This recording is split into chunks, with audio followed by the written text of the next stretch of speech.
রেদনের আব্বু বলল, চলো আমরা বাহির থেকে ঘুরে আসি। ব্যাস, যে কথা সেই কাজ, সবাই মিলে বের হয়ে পড়লাম বাহিরে। বাহিরে এসে দেখলাম কি সুন্দর ফুল ফুটে আছে।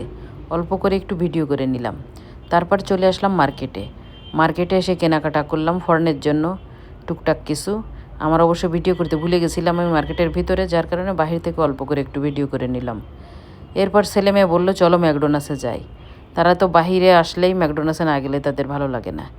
তাদের কথা অনুযায়ী চলে আসলাম ম্যাকডোনাল্ডসে এসে তারপর তাদের পছন্দ মতো সব খাবার অর্ডার দিলাম। একে একে যে যেটা খেতে চায় সেই অনুযায়ী অর্ডার দেওয়ার পর আমরা চলে আসলাম উপরে এসে আমরা অপেক্ষা করছিলাম যে আমাদের খাবার কখন আসে, আর বসে বসে গল্প করছিলাম। যাই হোক, আমরা অপেক্ষা করছি খাবার আসার জন্য। এই যে খাবার এসে গেছে একটা, এখনও বাকি আছে, একটা চলে আসছে বাকি। এভাবে ধীরে ধীরে আমাদের খাবার আসতে লাগলো। এই যে আরেকটা আসছে। ব্যাস, এখন আমরা যে যেটা অর্ডার দিছিলাম সেইটা আমরা খাবার নিয়ে এখন আমরা খাওয়া শুরু করব। ব্যাস, আমরা খাওয়া শুরু করছি। আর আমাদের এই মেনুর সঙ্গে কিন্তু আইসক্রিম ছিল। এই আইসক্রিমটা আমরা পরে খাবো, যার কারণে এখন আনি নাই। এই খাওয়া দাওয়া শেষ হওয়ার পর তারপরে যে আইসক্রিম নিয়ে আসবো, পরে আইসক্রিম খেয়ে তারপরে যাব।